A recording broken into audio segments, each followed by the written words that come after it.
Hi అండి. నేను మీ శ్వేత. Welcome back to కథల పొదరిల్లు.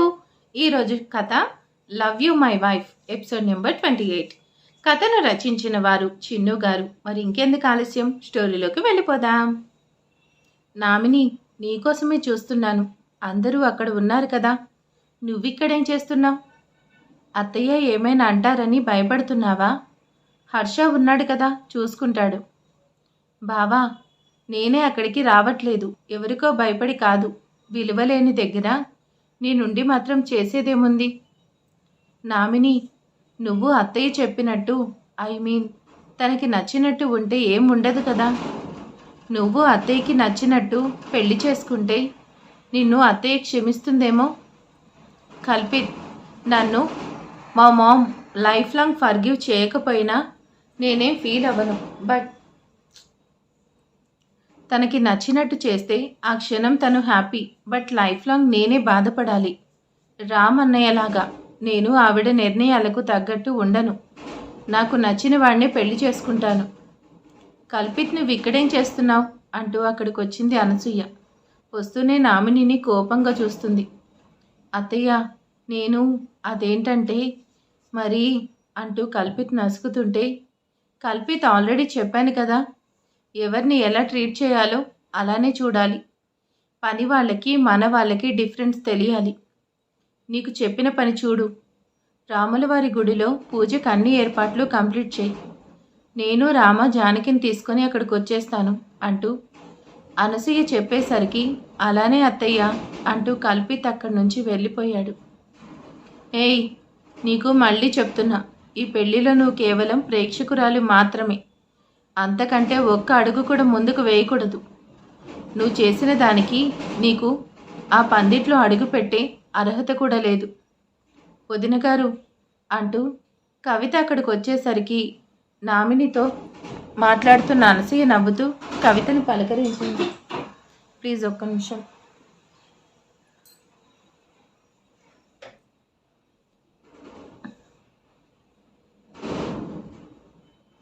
వదిన గారు, మీరు జానకి కోసం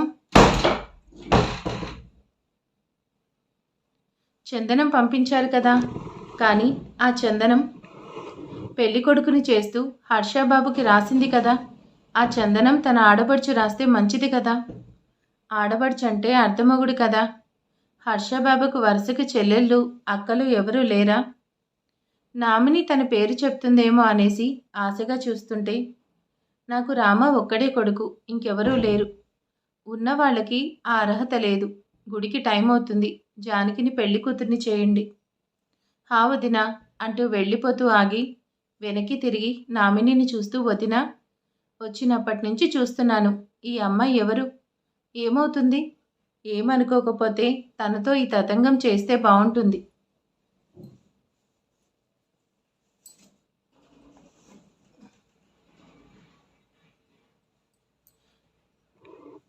వద్దు, అవసరం లేదు. ఓ పని పిల్లకి నా రామ చెల్లెల స్థానం ఎలా ఇస్తాననుకున్నారు? తను నా ఇంటికి పని మనిషి మాత్రమే. పని మనిషి మన మనిషి కాదు కదా. నువ్వు వెళ్ళి నీ పని చూసుకో అనే అనసూయ మాటకి నామిని ఏడుస్తూ వెళ్ళిపోయింది. Green colour sari, red colour blouse, సింపుల్గా అలంకరించిన తన బుగ్గను దిద్దిన చుక్క తనలో పెళ్లి కలను పెంచుతుంటే అదంతా కూడా తనకి కష్టంగా ఉంది. జాను, నువ్వెంత బాగున్నావో చూసుకున్నావా? ఈ పెళ్లిలో నీకు పెళ్లి కల వచ్చేసింది. ఈ పెళ్లి నీ జీవితం మార్చేస్తుంది, నాకు నమ్మకం ఉంది అంటూ కవిత అనేసరికి జానకి పేలవంగా నవ్వేసరికి నీకేం చెప్పలేను. వదిన గారు, ఏం చెప్తున్నారు అంటూ అనసూయ అక్కడికి వచ్చింది.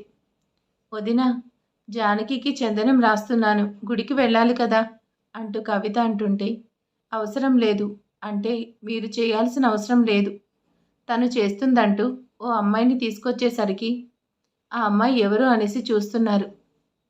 జనని, నా ఫ్రెండ్ కూతురు. చిన్నప్పుడే తన ఫ్యామిలీ యాక్సిడెంట్లో చనిపోయింది. అప్పటి నుంచి తన రెస్పాన్సిబిలిటీ నేనే తీసుకున్నాను.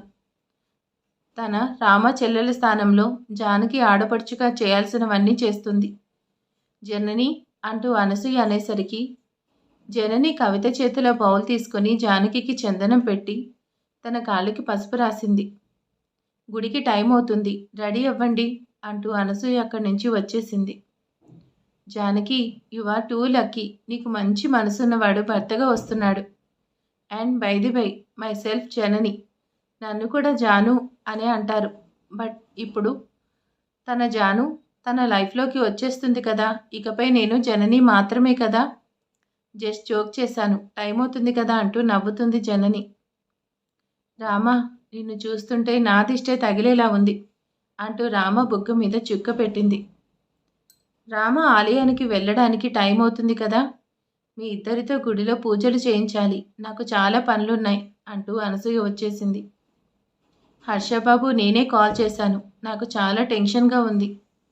వదిన గారు పూజ గుడి అంటున్నారు. ఇప్పుడు జానకి నిన్ను గుడిలో చూసేస్తుంది కదా, ఎలా మేనేజ్ చేయాలి నాకు అస్సలు తెలియడం లేదు.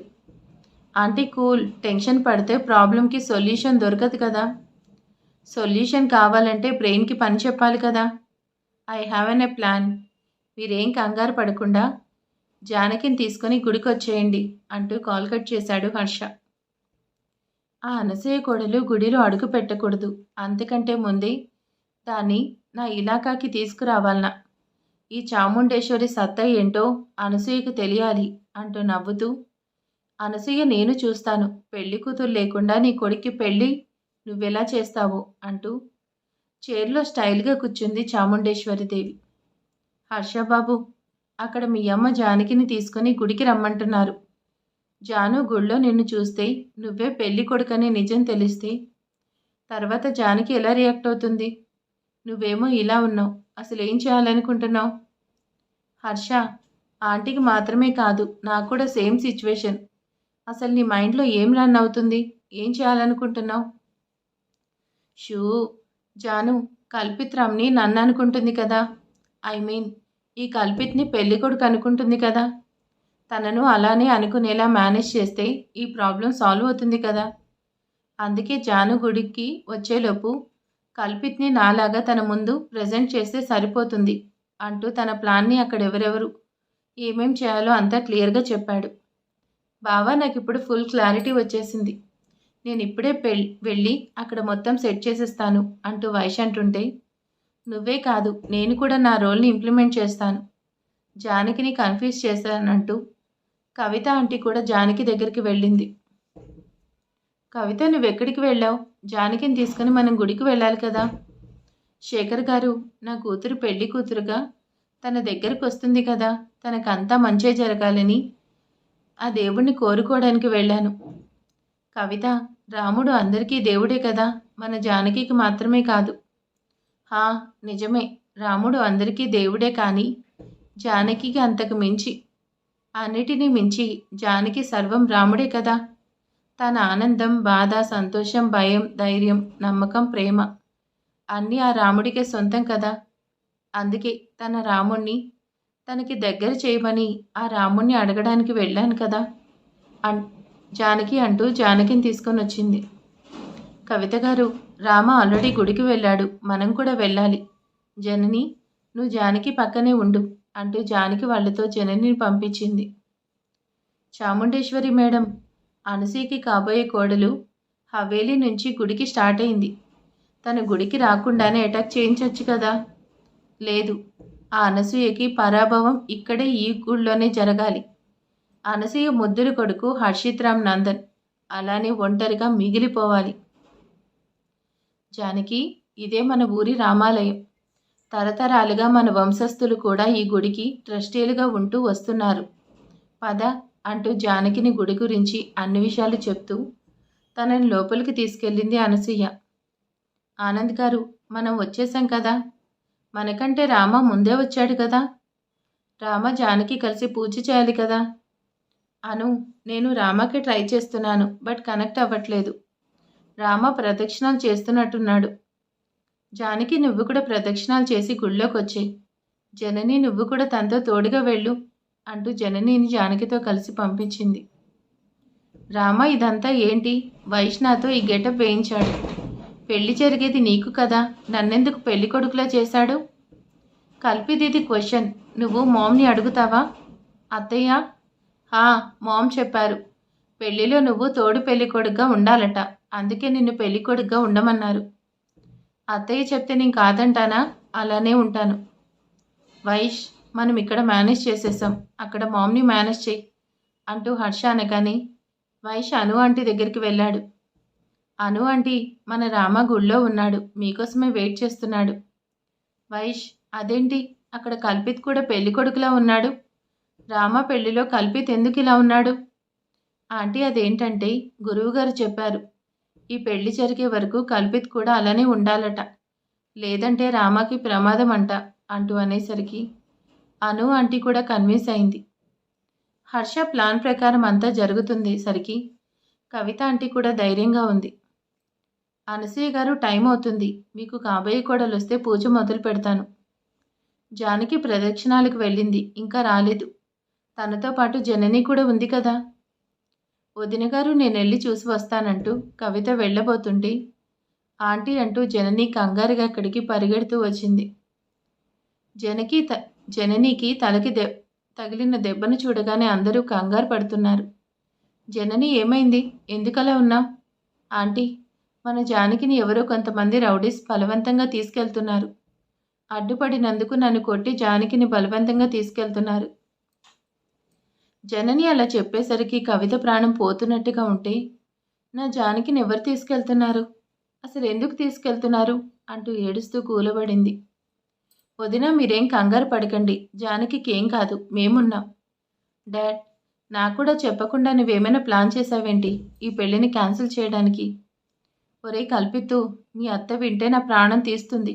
నేనేం ప్లాన్ చేయలేదురా బాబు, నన్ను నమ్ము. నాకేం తెలీదు. జానకిని ఎవరు తీసుకెళ్లారు? హర్ష, ఇదేం ట్విస్ట్?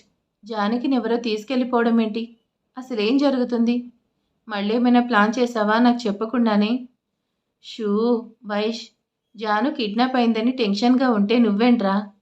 జానుని కిడ్నాప్ చేశాడంటే ఆ విశాల్ గడ్ ఏమైనా అటాక్ ప్లాన్ చేశాడా? ఆ విశాల్ గడు హాస్పిటల్లోనే ఉన్నాడు. కన్ఫామ్గా ఈ అటాక్కి వాడికి సంబంధం లేదు.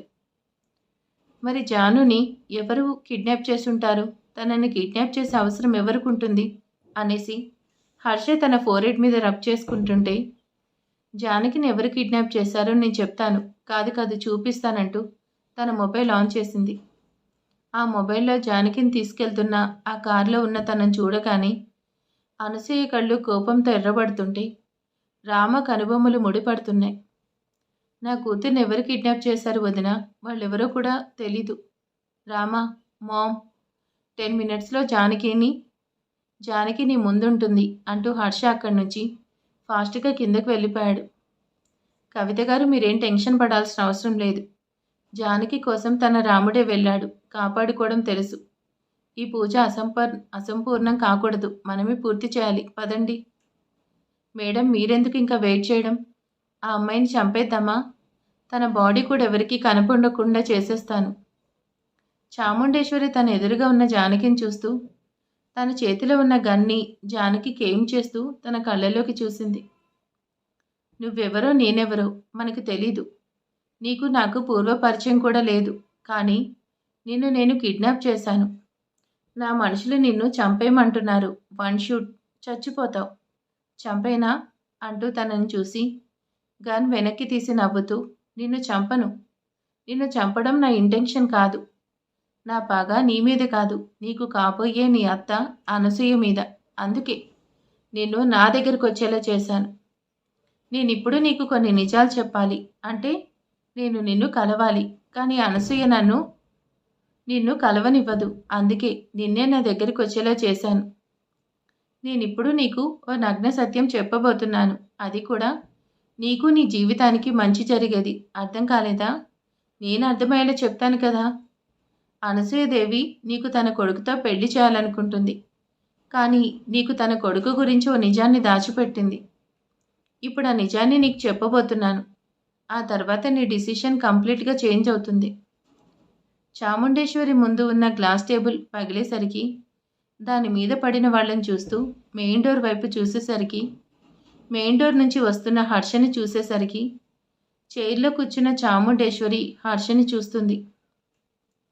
హర్షని అక్కడ చూసేసరికి జానకి అసలు హర్షను అక్కడ ఎక్స్పెక్ట్ చేయలేకపోయేసరికి షాక్గా చూస్తుంది. హర్ష అంటూ చాముండేశ్వరి కోపంగా అనేంతలో తన వైపు ఓ చూపు చూసేసరికి చాముండి వాయిస్ అక్కడే ఆగింది. ఈరోజు నువ్వు చేసింది చాలా తప్పు. నీకు కోపం, ద్వేషం, పగ తన మీద కాదు. నీ స్వార్థం కోసం తనని యూజ్ చేసుకుంటున్నా. నీ పగ కోసం అన్నిటినీ యూజ్ చేసుకోవడం నీకు ఫస్ట్ నుంచి అలవాటే కదా. బట్ ఇస్ టూ వరస్ట్ అంటూ తన మీదకి వచ్చిన వాణ్ణి గుండెలపై ఒక పంచిచ్చేసరికి అంతే పడ్డాడు. రేయ్, మీరు మనీ వచ్చారు, బట్ నేను తన కోసం వచ్చాను అంటూ జానకి గట్లు విప్పుతూ తనను తీసుకొని వెళ్తాను. ఎవడైనా వస్తే ఇలానే తాట తీస్తాను. ప్రాణం ఉంటే మనీ అదే వస్తుంది, బట్ మనీ ఉంటే ప్రాణం వస్తుందా? లేదు కదా అంటూ జానకి చెయ్యి తన చేతిలోకి తీసుకొని అక్కడి నుంచి తీసుకెళ్తుంటే, హర్ష, ఈరోజు కాపాడావు, బట్ ఎక్కువ రోజులు నీ వల్ల కాదు. నేనున్నాను. నువ్వుండగానే నేను తీసుకెళ్తున్నాను కదా, మరి నువ్వేం చేస్తున్నావు? చూస్తున్నావు. ఎప్పుడు కూడా అదే చేస్తావు.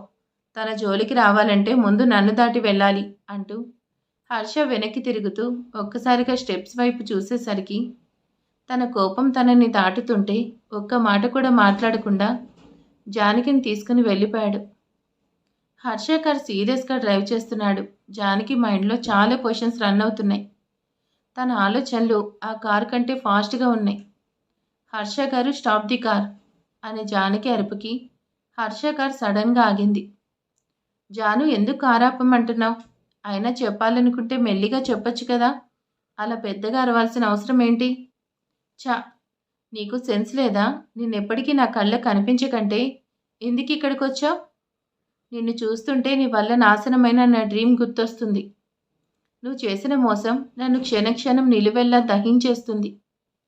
Shoe, Janu, stop this nonsense. నువ్వు పూర్తి నిజం తెలియకుండా నన్ను అపార్థం చేసుకుంటున్నావు. కాస్త వెయిట్ చేస్తే నీకే నిజం తెలుస్తుంది.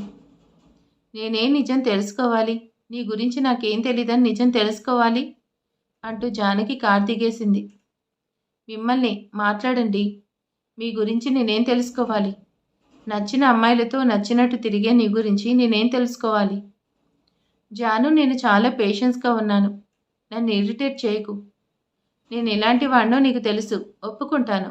బట్ నీకు పూర్తిగా తెలీదు. నిజం తెలియకుండా నిందలు వేయడం బాగాలేదు. నిందలు కాదు, నిజం మాట్లాడుతున్నాను. ఏది నింద అంటున్నావు? నాకు కాల్ చేయడం అబద్ధమా? నన్ను నీ ట్రాప్లో పడేలా చేసి నన్ను యూజ్ చేసుకోవాలనుకోవడం అబద్ధమా? అందరూ నీ డబ్బును చూసి నీ మాయలో పడతారు. బట్ నేను నీకు లొంగలేదని నన్ను ఇలా మంచివాడిగా యాక్ట్ చేసి నన్ను యూజ్ చేసుకోవాలనుకుంటున్నావు. జానకి చెంపదెబ్బ పడేసరికి తను మాట్లాడుతున్నది కాస్త తన ఎదురుగా తనని కొట్టిన హర్షని చూస్తుంది. హర్ష కోపంగా జానకిని చూస్తూ, అసలేమనుకుంటున్నావు? నీకు నువ్వు అందగత్త అనుకుంటున్నావా? నేను తలుచుకుంటే నీకంటే 100 times బెటర్ అమ్మాయిలతో నాకు నచ్చినట్టు ఉంటాను. నా దృష్టిలో నువ్వు జస్ట్ నథింగ్. నిజమే, నేను అమ్మాయిలతో తిరుగుతాను, బట్ నాకంటూ నా లిమిట్స్ ఉన్నాయి. అండ్ నేనిప్పుడు నా లిమిట్స్ని క్రాస్ అవ్వలేదు. నువ్వే అర్థం చేసుకుంటావని బేర్ చేస్తుంటే ఇంత లేవు, ఎగిరెగిరి పడుతున్నావు. అసలు నీకేం తెలుసని మాట్లాడుతున్నావు? నువ్వు చూసిందే నిజం కాదు, నువ్వు చూడని నీకు తెలియని నిజం కూడా ఉంటుంది. ఏ అమ్మాయి అయినా తన ఇష్టంతో నా దగ్గరికి రావాలి, కానీ నేనెవరిని కూడా టచ్ చేయను.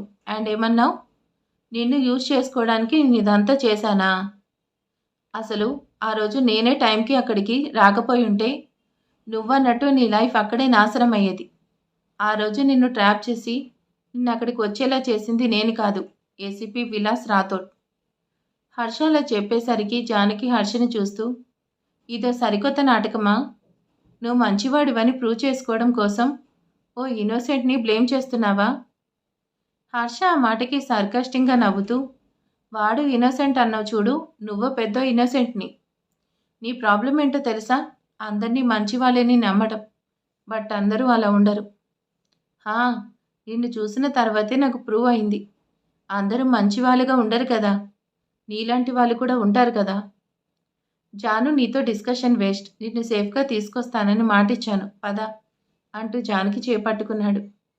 షూ, నువ్వు నన్ను టచ్ చేయకు అని చెప్పాను కదా అంటూ తన చెయ్యి విడిపించుకుంటూ, నేను నీతో ఎక్కడికి వచ్చేది లేదు, ఎవడికి తెలుసు? నన్ను సేఫ్‌గా తీసుకెళ్తావో? అసలు నువ్వెందుకు ఇక్కడికొచ్చావు? నిన్నెవడు రమ్మన్నాడు? హా! నిన్ను పెళ్లి చేసుకొని నీకు మొగుడినవ్వాలనొచ్చాను అంటూ జానకిని వెనుక నుంచి 2 చేతులతో ఎత్తుకునేసరికి జానకి హర్ష దగ్గర నుంచి విడిపించుకోవడానికి ట్రై చేస్తున్నా హర్ష జానకిని కారులో ఎక్కించాడు. జానకి కారు దిగడానికి ట్రై చేస్తుంటే హర్ష కార్ డోర్ని క్లోజ్ చేస్తూ, నువ్వు ఇలానే చేశావంటే నాకు ఇప్పటి వరకు నిన్నేం చేయాలని ఇంటెన్షన్ లేదు. బట్ ఇప్పుడు కన్ఫర్మ్ చేయాల్సి వస్తుంది. కీప్ క్వైట్ అంటూ జానకి బుగ్గ మీద చిన్నగా ట్యాప్ చేస్తూ హర్ష వచ్చి కార్ స్టార్ట్ చేశాడు. నువ్వు నన్ను ఇప్పుడు ఎక్కడికి తీసుకెళ్తున్నావు? నేనేం నిన్ను లేపుకుపోవట్లేదు, హవేలీకి తీసుకెళ్తున్నాను అంటూ సీరియస్గా కార్ డ్రైవ్ చేస్తున్నాడు.